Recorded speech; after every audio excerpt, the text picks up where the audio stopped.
Welcome back, my students, to a brand new episode of Comic Class, and this is Hulk issue number 5 by Donny Cates and Ryan Ockley, and this is the Unfriendly Neighborhood Spider-Hulk, and yeah, this basically contains the battle between Bruce Banner's Hulk from our universe, or the Starship Hulk, versus Spider-Hulk, which is Peter Parker in this Earth 122 universe.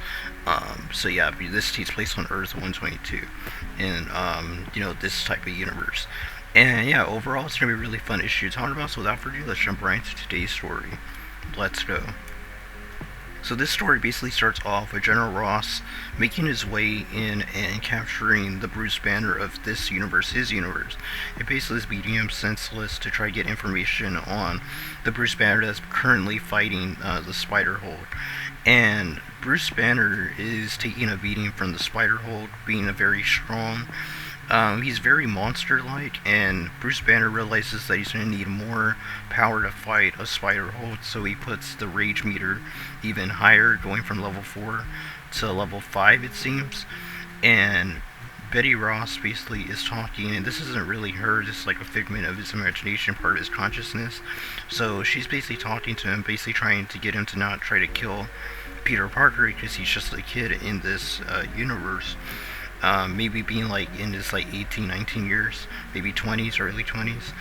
And he's basically saying that he will do what he needs to do in order to defeat the Spider Hulk. So he's basically taking a beating from him, and he kind of like puts up the rage meter, and the battle continues. And he finally puts it from level 4 to level 5, and he reaches stage 5, which is the gods of like mythology and stuff like that, like Thor and Odin and the people from Asgard and stuff like that. We even see Loki on here, as well as Beta Ray Bill, I believe is his name. So we get a lot of the Asgardian characters, and I'm guessing people that aren't from Asgard, other gods in their universe. And yeah, it's pretty cool.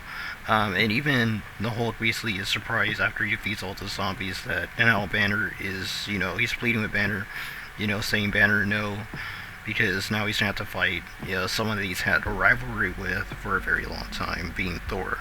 So, and this is kind of like giving us a little tease on what's to come in the future with the Banner of War storyline / event that's coming up in the next week or so. And yeah, so it's pretty cool.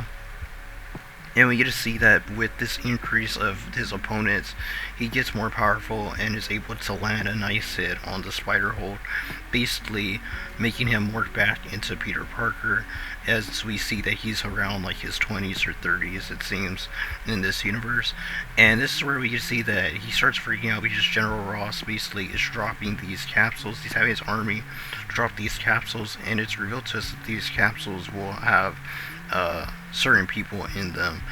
Now, Bruce basically gets cocky until finally, when he's trying to be cocky with Betty Ross, the Starship Hulk basically explodes, and this leads him to basically go out of the spaceship of his consciousness, I guess. And Hulk's basically getting beat by Thor's, imagination. This is all like a figment of Bruce Banner's imagination / consciousness. And this is revealed to us as Betty's face begins to morph into a more evil state. That Betty isn't real, as she says, that this is just a figment of Bruce Banner's consciousness. And this is basically just like a skin that it's wearing. Basically, it's more of a dark figure, it seems, that's being controlled. So she actually takes control of Starship Hulk from Banner, as Banner trying to hold on and not be, I guess, put into space, fly into space of his consciousness, into emptiness. And this is where she puts him, the Hulk, into stage 6, which is demons. And this is where Hulk has to become even more stronger to fight against these evil threats. And I mean, the people he has in here fighting him definitely would push him to go all out, so that's pretty cool.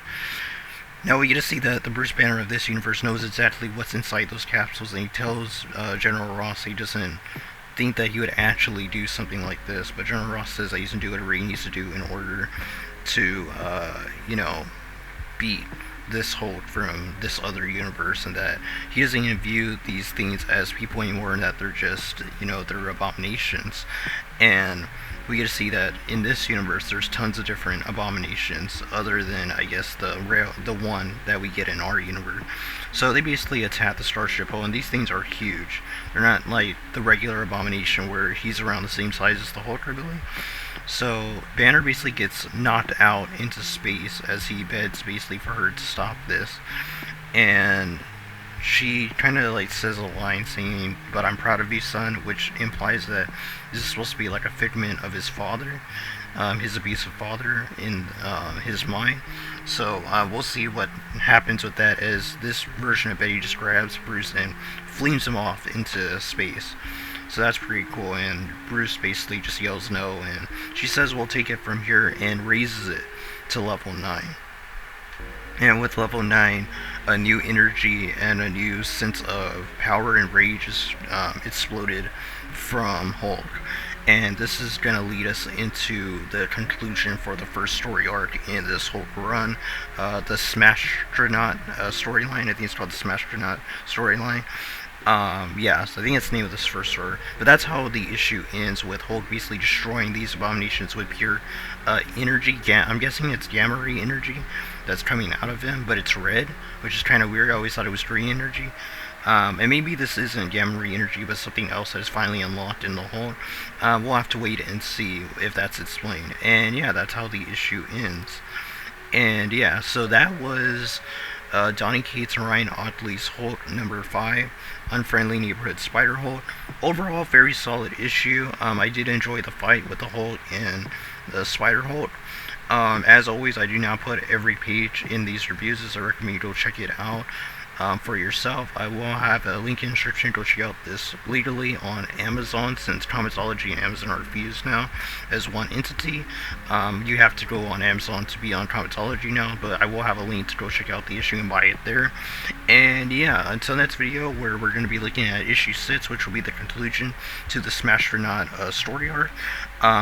Be sure to subscribe so that you don't miss out on that video and get the notification. Ring that bell, that way you can get the notification when that one drops, as we will be covering the whole series as it's coming out, as I've really been enjoying it. And Donny Cates is just a very good writer, and Ryan Ottley is just knocking out of the park with his artwork, as always. Did a very good job on The Amazing Spider-Man with Ned Spencer. He's doing an amazing job here with the Hulk by Donny Cates, and him and Donny Cates are just doing a good job together as partners. But that's going to be all, guys, till next video, where we cover issue 6 of Hulk, which will conclude the Smashtronaut story arc. I'll see you guys on the next one. God bless you. Until next lesson, keep on reading those comments.